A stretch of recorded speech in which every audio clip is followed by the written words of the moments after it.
ठीक है? Responsibility and position. Let's quickly go over it.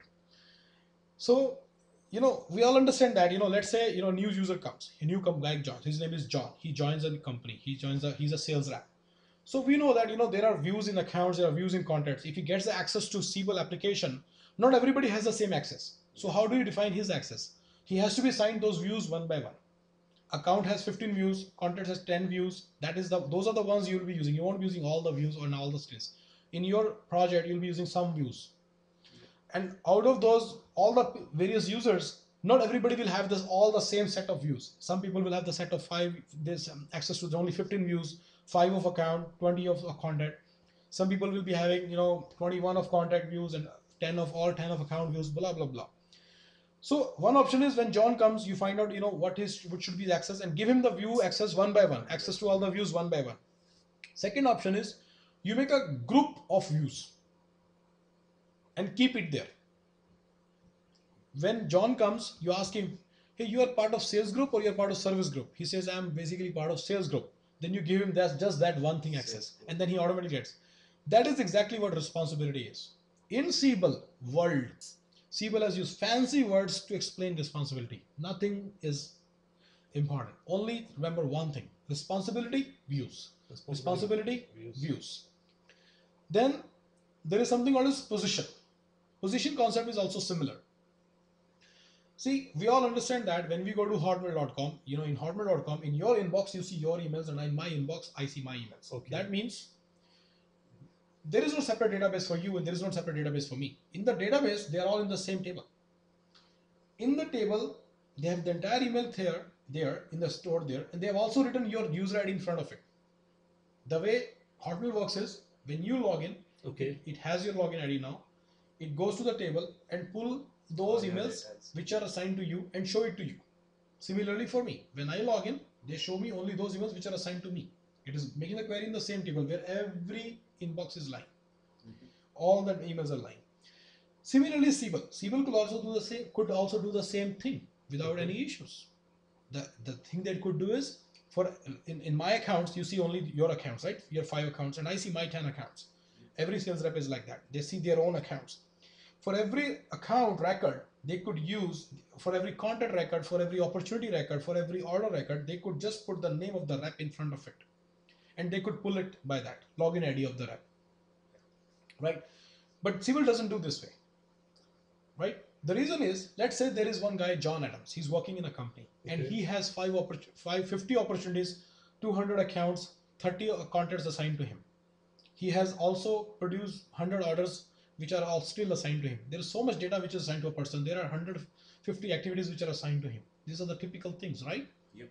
So if John Adam leaves, who's going to take care of that? Who's going to take care of that? So then new guy comes. His name is, let's say, Mike Adams, Mike Smith. So one option is, we assign each and every data element one by one to him in the database, right?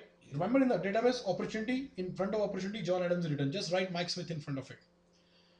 But Siebel has made it very simple. What Siebel does is, to begin with, it does not assign all those 10 opportunities, 5 accounts, 15 contacts to John Adams. It assigns them to something, some pointer.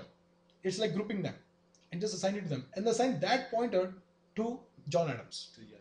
So when Mike Smith comes, we simply assign that pointer to Mike Smith. That pointer is position. That's another record. So it is not assigned to John Adams in the beginning. There is an intermediate thing. It is assigned to that. Every time new guy comes, it's just so in one single step you can assign all the data of John Adams to Mr. Mike Smith. Mm-hmm. Now, interesting point is, very good point. Let's say there is a requirement. Okay. Requirement is, when the sales rep logs in, okay, he should see, when he creates a new account, when he creates a new service request, according to his role, right, sales rep,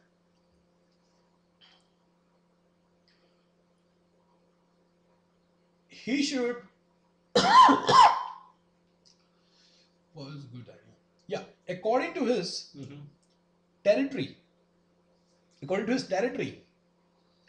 Siebel should assign the service request to him. right? Let's say service was created by someone, depending on the territory is assigned to him. This territory, let me think of something better. Give me a few minutes.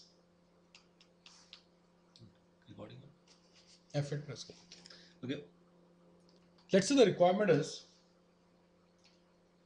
when a rep logs in Okay. Representative login. and he creates a new service request.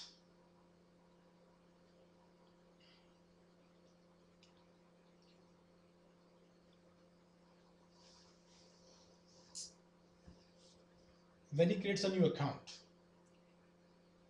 it should be automatically be shown in his my accounts. Now that thing, when you create a new account, when the rep creates a new account, that should be assigned to his user ID record or his position record. User ID. Like, Why? position. Because if it is assigned to user ID once, Or the sales representative. when that sales rep leaves, it will not get assigned to the new guy. Mm-hmm. So it has to be assigned to the position in the Position, beginning. yeah. So that's how it is done in Siebel. I will show Siebel 6 example here. See, sorry. Right here, you are saying that it is assigned to send Kathy Sanders. Okay. It's actually not assigned to Kathy Sanders. Oh, It is assigned to actually her position. Her position is written here. Oh, okay. Alright. Okay? This is a very interesting point. The reason is. It's hidden. You know what I mean? They just keep it hidden. Okay. Yeah. It's very simple. You know, it's very interesting. See, in Google Docs, Mm-hmm. a folder is having multiple documents. Mm-hmm. Those documents are assigned to a certain folder. Mm-hmm. Agreed? That folder is, let's say, ABC folder. You move the document to DEF folder Okay. and you can produce a link. You know, ABC folder has this document, so there is a link. So if you use that link, you can reach that folder. So far, so good. If you change the file, and you put it in DEF folder, the link should not work now. Exactly. But the link keeps working. Try it out. You know why? Because to begin with, when they're creating a link, they are not putting it in the folder. They're putting it in something else. That something else is moved to DEF. When they're producing the link, the link is with that something else. If you don't understand, that's fine. That's okay. This technology is improving very fast. We can't just keep. If you don't understand, don't mind. This is a requirement. Mm-hmm. When a new code is created, it should be, first of all, only sales rep should be able to create it. Sales director should not be able to create it. Okay. Right? Yep. Where will you put this rule? So your rule is, for every user rep, you have to say whether he is a sales manager or sales rep. Okay. So system go there, read that, and implement that rule when he's creating the new code right here in the code section. He's creating the code. He's creating the rep is creating the code, or whoever is the user is creating the code. Your rule is you will put that rule at the user ID level or at the position level. Just think about this. So it should be assigned to position, because if tomorrow that guy is promoted and he becomes a director, he shouldn't have the access to code creation. So it should be at the position. And someone else, in case of, so John Adams gets promoted, someone else comes, Mike Smith comes in his place. He's a sales guy. Should he be allowed? Yes. So that means it should be at the position level. This rule should be at the position level. Similarly, sales director should have the authority to approve it only or reject it. He should not be allowed to create or close. He should approve or reject. Yeah. Now tell me, this rule should be made at position level or at the user level. Position level. Because now John Adams is director. He should be allowed to approve or reject it. Right?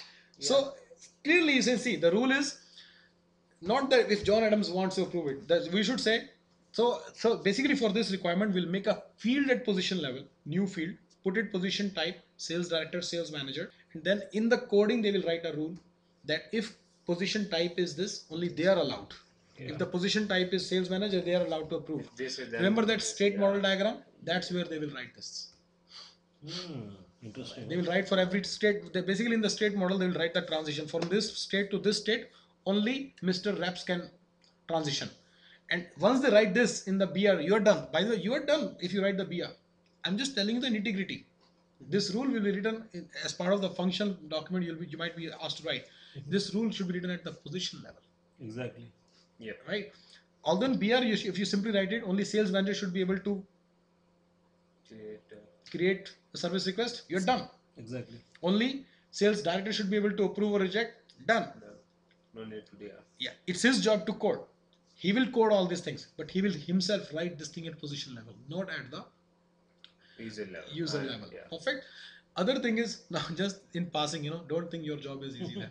Okay, I'm telling you, you will face a lot of issues, a lot of back and forth discussions will be there. All the scenarios will be discussed. If the same John Adams is promoted, let's say today, tomorrow he will not be able to create the codes. What will become of the codes that he has already created? Then it will be assigned to Mike Smith because he's Then, coming yeah. in his place. And he will Then, let's say he wants to see his own codes. Can he Okay. see? He can't see. He can't, he's Let's say they said we want to see for 1 month. Then what will you do? So you But will like be facing he- a lot of he- issues. But he can So- see so- if he so- use. so- No. मैं solution नहीं दूंगा because these business riddles are really dependent on the project. My goal is you should be able to understand the ingredient, the gist of position and the gist of user. That's what I'm trying to do. My goal is not to get into business. When you go to a project, you'll face hundreds of issues and you will be creatively able to think through it. I've given you a very good example. What's the difference user level and position level? Very good. So in Siebel, we can assign 2 positions to a person, and in this case, to resolve this, we'll assign him 2 positions, and he will keep on having one sales manager position also, and sales rep also, and sales director also. What will happen is he can switch the positions. I am showing you quickly in Siebel 6. Siebel 8 also has it. He can manage his position, which position he wants to use when he log in next time. So he can change it right here. Somewhere there is यार ढूंढ लेना यार क्या है यार तुम ऐसी ऐसी कस्टमाइज देखें कहाँ है ये नहीं है right here it's in tools user preferences then it's right here change position he can go here and he can see all the positions that are assigned to him if he wants to change his position I don't think he has any other he doesn't have any other position if he had any other position someone has to first assign him 2 positions that is done by admin Yeah, like